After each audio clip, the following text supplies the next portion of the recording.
గురుగారు నమస్కారం. శ్రీమాత్రే నమః. శ్రీ గురుభ్యో నమః. గురుగారు, ఈ విశ్వావసునామ సంవత్సరంలో ధనస్సు రాశి వారికి రాజపూజ్యం, వ్యయం, అలాగే అవమానం ఎలా ఉండబోతుంది? ఓవరాల్ గా ఈ ఏడాది అసలు ధనస్సు రాశి వారు ఎలాంటి విషయాల్లో జాగ్రత్తలు పాటించాలి తెలియజేస్తారా గురుగారు? ధనస్సు రాశి వారికి కూడా కొంత ప్రతికూలత, అనుకూలత రెండు ఉన్నాయి. ఓకే, ఫస్ట్ ప్రతికూలం గురించి చెప్పేదానికంటే అనుకూలం గురించి చెప్తే సంతోషంగా ఉంటుంది వాళ్ళకు కూడా. ఖచ్చితంగా అనుకూలంగా చెప్తాం. సప్తమ స్థానంలో గురుగ్రహ ప్రభావం చాలా విశేషంగా ఉంటుంది. వీళ్ళకి ఈ సంవత్సరం ప్రతి ఒక్కటి ఒక క్యాలిక్యులేషన్తో చేసేటువంటి లక్షణాలు బాగా అలవాటు పడుతూ ఉంటాయి. ఈ సంవత్సరంతో ఇంకా స్టార్ట్ అవుతుంది, ఎక్కువగా ఉంటాయి. ఓకే, ఒక కాఫీ తాగుతున్నాం, కాఫీలో షుగర్ ఎంత, మిల్క్ ఎంత, కాఫీ పౌడర్ ఎంత పడుతుంది, వాళ్ళకి ఎంత లాభం ఇస్తున్నాం, ఈ వ్యాపారం మనం చేస్తే ఎలా ఉంటుంది, ఇలాంటి క్యాలిక్యులేషన్ పెరుగుతూ ఉంటుంది ఈ సంవత్సరం. ఓకే, అలానే అర్ధాష్టమ శనిగ్రహ ప్రభావం, 4వ స్థానంలో శని ఉండడం వల్ల ముఖ్యంగా వాహన ప్రమాదాలు జాగ్రత్తగా ఉండాలి. అష్టమ అర్ధాష్టమ శని వచ్చినప్పుడల్లా తప్పనిసరిగా నేనున్నాను గుర్తు చేస్తుంటాను. అన్న చిన్న ప్రమాదమైన టచ్ చేస్తాడు. మార్చి 29వ తారీఖు నుంచి శని మీన రాశిలోకి వస్తున్నాడు. అర్ధాష్టమ గ్రహ ప్రభావం అవుతుంది, శని ప్రభావం అవుతుంది. కాబట్టి వాహనాల మీద తగిన జాగ్రత్తలు తీసుకోవడం అనేది మంచిది. వీళ్ళకి ఈ సంవత్సరం ఎవరిని నమ్మాలో, ఎవరిని నమ్మకూడదో, ఏ పని చేస్తే బాగుంటుందో, ఏ పని చేయకూడదో వీళ్ళు ఆలోచించినంతగా ఇంకెవరు ఆలోచించారని చెప్పాలి. ఈ సంవత్సరం థింకింగ్ ఎక్కువ ఉంటుంది, చాలా డీప్ థింకింగ్. అలా అని చెప్పి ప్రతిదాన్ని భూతద్దం పెట్టి చూస్తే మనం ఏం పని చేయలేం. ఆలోచన కూడా మితంగా ఉండాలి కదా. కానీ మంచి ఆలోచన పరులు అవుతారు. ఇతర వ్యక్తులకు సలహా ఇచ్చేటువంటి స్థాయిలో ఎదుగుతారు. అలాగే వీళ్ళకంటే పెద్దవాళ్ళు ఇచ్చినటువంటి సలహాలు తీసుకుంటూ ఉన్నత స్థానానికి వెళ్ళేటువంటి అవకాశాలు సంపూర్ణంగా కనపడుతున్నాయి. సకాలంలో అనుకున్న పనులు నెరవేరడం అనేది తథ్యం, తప్పనిసరిగా. శని ప్రభావం ఉంది కదా, ఇవన్నీ ఎట్లా అంటే శని ప్రభావం కేవలం కొన్ని విషయాల్లో మాత్రమే, ఇందాక చెప్పాను వాహన ప్రమాదాల రీత్యా మాత్రమే తప్పితే మిగిలిన అన్ని వ్యవహారాల్లో బాగానే ఉంటుంది, పెద్ద సమస్య లేదు. అలాగే కేతుగ్రహ ప్రభావం కూడా, రాహు కేతుగ్రహ ప్రభావం కూడా వీళ్ళ మీద అమితంగా మంచి జరిగే విధంగా చూపడుతుంది. రాహుకేతుల ప్రభావం తొందరగా మంచిగానే ఎవరం చెప్పుకోం, కానీ నీచగ్రహాలు కూడా ఉచ్చస్థానంలో ఉంటూ వీళ్ళు అనుకున్నటువంటి పనులకి సంకల్పానికి తోడవుతూ సంకల్ప సిద్ధి జరిగేటువంటి విధంగా రాహుకేతు గ్రహాలు కూడా వీళ్ళకి ప్రతికూలమైనటువంటి గ్రహాలు అనుకూలంగా మారబోతున్నాయి. అలాగే వివాహ యోగం జరగబోతుంది తప్పనిసరిగా. అంటే ఎన్నో రోజుల నుంచి ఎదురు చూస్తున్నటువంటి సంబంధాలు చూస్తున్నా కుదరకపోవడం, ఇట్లాంటివి ఏవైతే ఉంటాయో అవి కూడా అనుకూలంగా మారిపోతూ ఉంటుంది. ఇంట్లో ఉండేటువంటి సమస్యలు ఏవైతే ఉంటాయో, ఇంతకాలం పాటు వీళ్ళకు ఉండేటువంటి కొన్ని రకాల ఆలోచనలు ఎలా ఉంటాయంటే కుటుంబంతో చాలా మమేకమై ఉంటారు. ఒక బాధ్యత కలిగినటువంటి వ్యక్తులు ఉంటారు ధనస్సు రాశి వాళ్ళు.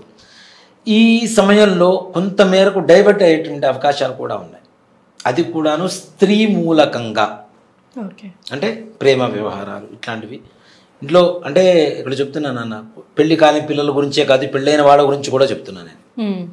స్త్రీ మూలకంగా కొంతవరకు ధనం నష్టపోయేటువంటి అవకాశాలు ఉంటాయి. అలాంటి అమ్మాయిలు కూడా పోలికతో సహా చెప్తున్నాను నేను, కొంచెం మరీ లావు కాకుండా మరీ సన్నగా కాకుండా మీడియం పర్సనాలిటీతో మంచి హైట్గా ఉండేటువంటి అమ్మాయిలతో జాగ్రత్తగా ఉండవలసినటువంటి పరిస్థితి ఈ ధనుసు రాశి వాళ్ళకి తప్పనిసరి. అబ్బాయిలకు సూచన, అమ్మాయిలు కూడా ఇదే పర్సనాలిటీతో ఉన్న అబ్బాయిలతో జాగ్రత్త. Quite opposite. ముఖ్యంగా పరస్త్రీ వ్యామోహం కావచ్చు, పరస్త్రీ స్నేహం వల్ల కావచ్చు, వాళ్ళ ఆలోచన వల్ల కావచ్చు, వీటి వల్ల కొంతవరకు ధన నష్టం జరిగేటువంటి పరిస్థితులు కనపడుతూ ఉన్నాయి. రాజకీయ నాయకులకు కూడా ఆడవాళ్ళ వల్ల వాళ్ళకు ఉండేటువంటి పరువు ప్రతిష్ట భంగం వాటిల్లుతూ ఉన్న పదవి నుంచి పక్కకి తప్పుకోవాల్సిన పరిస్థితి రావచ్చు. కాబట్టి తగిన జాగ్రత్తలు వహించాల్సినటువంటి పరిస్థితులు కనబడుతున్నాయి. రియల్ ఎస్టేట్ రంగం వారికి ఉన్నతంగా ఉండేటువంటి కాలం. వాళ్ళు చేయవలసిన పని ఒక్కటే చెప్తాను ఒక్క మాటలో, లెక్క పెట్టుకోవడానికి మిషన్ కొనుక్కోండి, డబ్బులంతే. అంత ఉన్నతంగా ఉండేటువంటి సమయం రియల్ ఎస్టేట్ రంగం వారికి ధనుస్సు రాశిలో ఉంటుంది. అంటే మిగిలిన వాళ్ళకు కూడా ఆర్థికపరమైనటువంటి నష్టం ఎక్కడా లేదు, కానీ ఉండేటువంటి అలవాట్లు కానివ్వండి, స్నేహాలు కానివ్వండి, పరిచయాలు కానివ్వండి, వాటి వల్ల నష్టం జరుగుతుంది. కాబట్టి తగిన జాగ్రత్తలు తీసుకుంటే సరిపోతుంది. మనకు తెలిసినప్పుడు ముళ్ళున్నాయని చెప్పి అదే దారిలో పోంగా పక్కకి తీసేసి వెళ్ళిపోతాం. కాబట్టి అట్లాంటి వాటిని టచ్ చేయకుండా దూరంగా ఉంటూ మన పనులు మనం చేసుకుంటూ వెళ్ళడం వల్ల మంచిగా జరుగుతూ ఉంటుంది. అలాగే ముఖ్యంగా ఈ రాజకీయపరమైనటువంటి వ్యక్తులకు కొంతవరకు ఇదిగా ఉంటుంది. విద్యార్థులకి మంచి ఉన్నతమైనటువంటి కాలంగా చెప్పుకోవచ్చు. విదేశీ ప్రయాణాలు సంకల్పం చేయడమే మీ ఆలస్యం.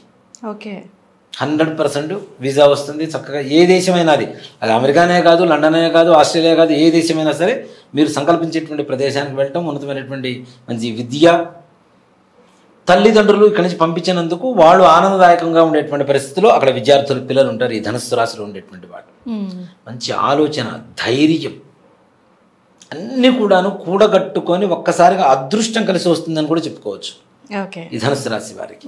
అలాగే ఇంట్లో ఉండేటువంటి అనారోగ్య పరిస్థితులు ఏవైతే ఉంటాయో అవి కూడా ఆరోగ్యవంతులుగా మారేటువంటి పరిస్థితులు కనబడుతున్నాయి. మంచిగా ప్రశాంతంగా ఉండేటువంటివి. ముఖ్యంగా కోర్టు వ్యవహారాలు కూడా వీళ్ళకి జయం చేకూరేటువంటి పరిస్థితులు. భూ వ్యవహారాలు, గృహ వ్యవహారాలు, పెద్దల నుంచి వస్తున్నటువంటి ఆస్తి వివాదాలు ఏమైనా ఉన్నా కూడాను అట్లాంటి విషయాల్లో కూడాను ఏదైనా కోర్టు వ్యవహారాల్లోనూ లేదంటే పెద్ద మనుషులు వచ్చి కూర్చొని మాట్లాడుకోవటము, ఇట్లాంటి వివాదాల్లో వీళ్ళకి సానుకూలంగా తీర్పు వచ్చేటువంటి పరిస్థితులు సంపూర్ణంగా కనపడుతుంది. శని ప్రభావం ఉన్నా కూడా చెడు కంటే మంచి ఎక్కువ జరిగే అవకాశాలు ఎక్కువ. గురుగ్రహ ప్రభావం చాలా విశేషంగా ఉంటుంది. గురువు ఆయన సంకల్పం జరిగింది అంటే ప్రతి ఒక్కటి ప్రతికూలము అనుకూలంగానే మారుతుంది. ఓకే గురుగారు. సో మరి ఓవరాల్గా ధనుస్సు రాశి వారు ఏ దేవుణ్ణి ఆరాధన చేస్తే మంచిది అండ్ ఎలాంటి విషయాలలో ఎక్కువ జాగ్రత్తలు పాటిస్తే మంచిది అంటారు? ముఖ్యంగా ధనుస్సు రాశి వారికి నాన్న శివాలయంలో భస్మాభిషేకం చేయించాలి. భస్మం, విభూతి భస్మం ఉంటుంది కదా, ఆ భస్మాభిషేకం చేయించడం. ఈ సంవత్సరంలో ఒక్కసారైనా కనీసం కాశీ కానీ ఉజ్జయిని కానీ వెళ్ళి శివుణ్ణి దర్శనం చేసుకొని రావడం అనేది మంచిది. అదే గురుగారు, మరి మనకు కుంభమేళ వెళ్ళినప్పుడు దర్శనం చేసుకున్నారు కదా, ఇప్పుడు మళ్ళీ అట్లా నాన్న రేపు గ్రహాలు మారబోతుంది ఈ తర్వాత. ఓకే, కాబట్టి గ్రహాలు మారిన సమయంలో ఒక్కసారి కాశీ కానీ, ఇక్కడ నేను చెబుతున్నది కూడా భస్మాభిషేకానికి సంబంధించినటువంటి స్థానాలే. కాశీలో భస్మాభిషేకం విశేషంగా చేస్తారు, భస్మహారతి ఇస్తారు. అలాగే మనకి ఉజ్జయినిలో కూడా భస్మహారతి ఇస్తారు. రాత్రిపూట తగలబడ్డ శవాన్ని చివరి శవం భస్మం ఏదైతే ఉంటుందో తెల్లవారుజామున ఒక సన్యాసి వెళ్ళి బంగారు చాటతో తీసుకుని వచ్చి ఆ భస్మాన్ని శివుడికి అభిషేకం చేస్తారు. కాబట్టి అట్లాంటి భస్మాభిషేకం జరిగేటువంటి ఈ 2 ప్రదేశాల్లో అయినా సరే, లేదు అంత దూరం వెళ్ళలేము, మాకు దగ్గరలో శివాలయం ఉంది, మహాశివరాత్రి వస్తుంది, ఆ రోజున చక్కగా శివుడికి భస్మంతో అభిషేకం చేయించండి. సంపూర్ణమైనటువంటి పరిస్థితులు, ప్రతికూలమైనటువంటి పరిస్థితులు కూడా అనుకూలంగా మారుతూ ఉంటాయి. ఓకే గురుగారు. సో ఎలాంటి విషయాలలో ఎక్కువగా జాగ్రత్త వహించాలి అంటారు? చెప్పే కదా నాన్న, ఆడవాళ్ళ విషయంలో మగవాళ్ళు, మగవాళ్ళ విషయంలో ఆడవాళ్ళు. అందులో ఇంకా మనం చెప్పడానికి ఏం లేదు, ఆలోచించుకోవాలి ధనుసు రాశి వారు. అసలే జాగ్రత్త అవసరం, టైం మారినప్పుడు ఇంకాస్త జాగ్రత్త ఎక్కువ అవసరం. నిజమే గురుగారు. సో ఓవరాల్గా విశ్వావసనామ సంవత్సరంలో ధనుస్సు రాశి వారికి ఈ విధంగా ఉంటుందనే విషయాన్ని చాలా చక్కగా వీక్షకుల కోసం తెలియజేసినందుకు ధన్యవాదాలు గురువుగారు. శ్రీమాత్రే నమః. శ్రీ గురుభ్యో నమః.